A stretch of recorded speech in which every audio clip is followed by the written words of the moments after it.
Our scriptures reading is taken from the Gospel of John, chapter 3, verse 16. And I think this scriptures is mostly familiar with some of you. Here it says, "For God so loved the world that he gave his only Son, so that everyone who believes in him may not perish, but may have eternal life."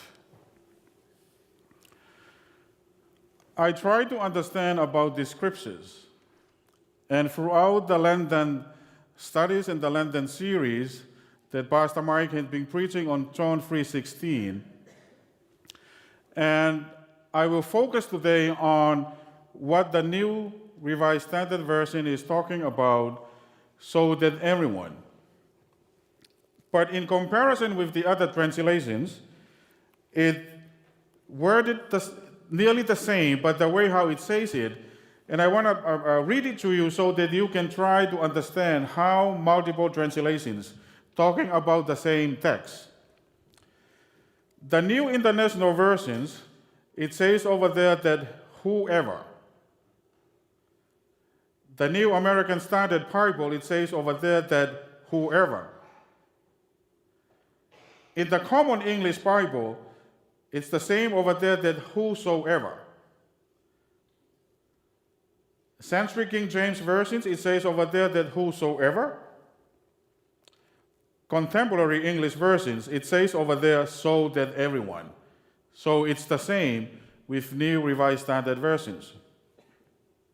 Well, in the Hawaiian Pidgins, it says over there so that everybody. And in our Tongan translations, it says over there, ko uhi, ko ia, kotoa pe. Kotoa pe means so that everybody or everyone. Why am I telling you this with all the translations? I was trying to find out, and I was so curious to find out what is the meaning, why John, the Gospel, wrote this Gospel, and remind to all of us that whosoever, for God so loved the world. But I will focus on that everyone, so that everyone is free, so that every one of us is willing to accept that love. So what I did, I go back to the Greek. I go and look at the Greek translations, and the word, so that everyone or whosoever, in Greek, it says, hina bas. Hina is a conjunction, and bas is an adjective. But it says in the Greek translations, it's including all the forms of declensions, apparently a primary word that all, any, every, the whole, and all those every, they are all fit in to hinabas. I was not really happy what the Greek is. So what I did, I tried to look at the Hebrew. What is hinabas? So that everyone, that whosoever, mean in the Hebrew? Well, in Hebrew language, the words that translated into that so that everyone or whosoever is asher. Asher in Hebrew, and this is so interesting for all of us, it is a primitive relative pronoun that including every gender and every number. So when we look at John 3:16, with the light, with the guidance of the Hebrew and the Greek, and when we look at God's love to the world, that he gave his only Son, that whosoever, so that everyone or everybody or whoever that we can name, we cannot escape from this love of God that is free to us all, that God saw through Jesus on the cross for all of us. It doesn't matter what gender you are, it doesn't matter what class, it doesn't matter what color of your skin. Even me, I'm Tongan, I'm being part of it. And it doesn't matter how you live in this world, in our community, whether you are poor, whether you are wealthy, or whatever. The love of God that shows on John 3:16, so that everyone is including. Is that amazing for all of us? When I look at linguistically, and I look at how God revealed to all of us through baby Jesus that was born on Christmas Day, that's the self-manifestations of God incarnations to all of us, so that we see Jesus, we see God. Through Jesus, we see the image of God that fully incarnate in Jesus, so that all of us nowadays in our church and in our community, in our world, we will see Jesus and we see others, and that's how we see the love of God. What's interesting for me when I look at this and how we study the word, so that everyone, it's reminding to me that most of us in the church and most of us over here, we cannot escape from that love that God shows to us on the cross. When I taught the confirmation class, and I remember how John Wesley was focusing on grace, the prevenient grace, the grace that is already over here in this world, just for you and for me to receive it. But the love of God is freely, and it's over here with us, but the question is, it's either for you to receive it or you reject it. It's either for you to bring to you the love of God, and then you show to the rest of the world that that love is amazingly transformed our life. John Wesley was heavily focused on the grace of God, that the love of God is freely for everyone in this world. The love of God is the greatest hospitality of God that He showed to the world, that my love is enough. My love for this world is enough for everything you do, whatever you need, whatever situation you go through. But I want to remind you, all of you, that God's love is enough. God's love through the grace of God. And that's God's love that shows on John 3:16, that reminds to all of us that we cannot escape. There is no exclusions. We are all in, under the wing of God, that His love is enough and is abundance for all of us. Is that amazing for us? That sometimes we don't really think about God's love, that He shows on the cross through Jesus, that it's already enough for what you go through in your life, but just a matter of you to stand on and look at Jesus on the cross and remind to all of us that that's how God's love is. When I told that I have to work with our youth, my compassion of working with youth, because I want to let them know that how God loved them so much. And working with them, Donna and I try to teach them how to be hospitable and invite their friends to the youth group. And throughout the time that I'm being with them, I have seen some of the youth is willing to step out from their comfort zones to invite their friends from school to come to the youth group.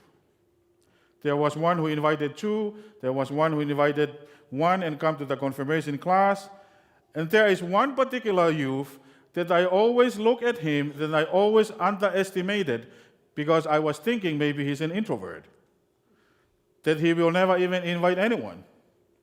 Well, until March Madness, I think a week ago, this particular one that I was looking up, that I was thinking and underestimate, invite two of his friends. And when I saw him invite the two friends, so I tried to talk to one of his friends that he invited. And then I told him, how do you feel? You like coming to our youth group? And then he said, oh, I love this place. Then I said, how many times you come to this church? Just only tonight? But where it comes from him, a youth that he said that I love this place. But I think through him that he see through his friend that I always underestimated, that he see God's love through him.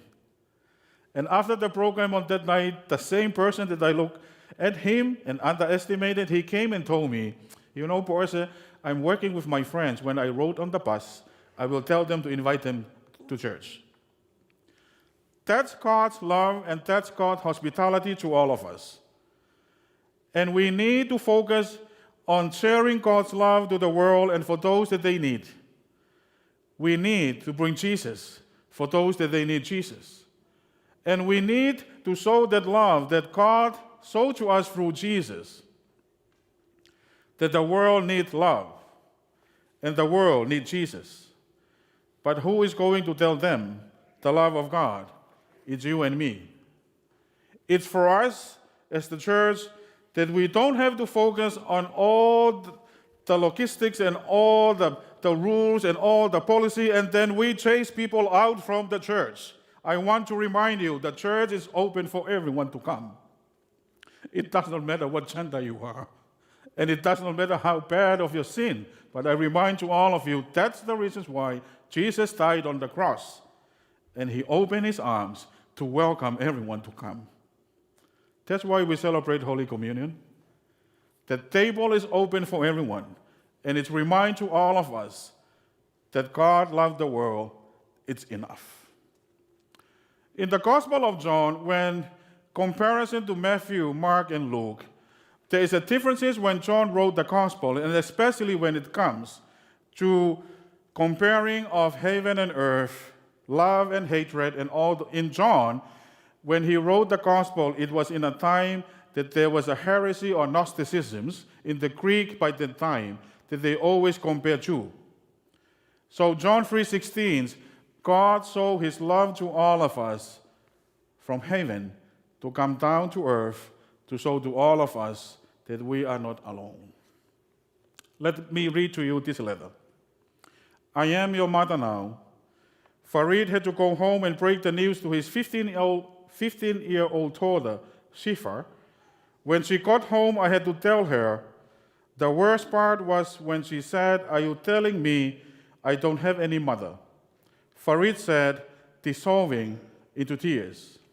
I said, "Yes, but I am your mother now, and together we will face this." I then had to advise my family. I decided to be strong and not to break down, because if I did, they would. I said, cry if necessary, but do not allow your crying or emotions to break you mentally. Farid was proud of his wife, who spent most of her life working as a volunteer in the community and taught children at the mosque. She gave her life to save others, and that was her last work, he said. She took so many of them to safety, and then she was coming for me. I would describe her as somebody who was prepared to give her life for others. She had a wonderful personality. She was magnetic, very special, and a good mom. Farid said he did not and could not hate the gunman. In fact, he has forgiven him. I was asked, how do you feel about the person who killed your wife? And I said, I love that person because he's a human being, a brother of mine, he said. I do not support what he did. He got it wrong. But maybe he was hurt. Maybe something happened to him in his life. But the bottom line is, he is a brother of mine. I have forgiven him, and I'm sure if my wife was alive, she would have done the same thing. I hold no grudge. I was trying to be grieved, and I was trying to let go. But to me, if I can change one person from cruelty and generosities, I'll be honored. Farid was one of the survivors of the mass shooting in Christchurch in New Zealand last week.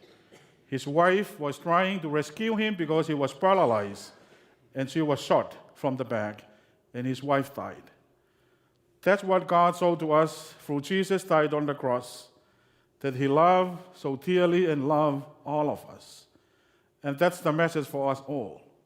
And let us watch these clips to see how amazing of God's grace that he shows to all of us. And that's what God's love to all of us.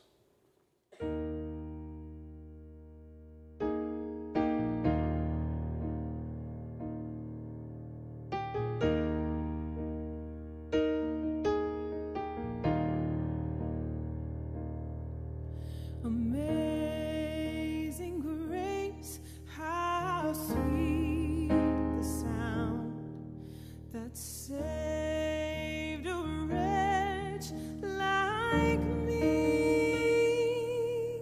I once was lost, but now I'm found. Was blind, but now I see.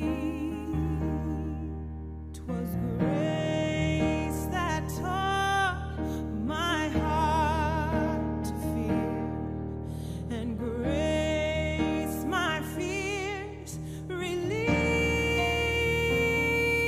How precious did that grace appear, the hour I first believed. My chains are gone, I've been set free. My God, my Savior has ransomed me, and like a flood, His mercy reigns. Unending love, amazing grace, amazing grace.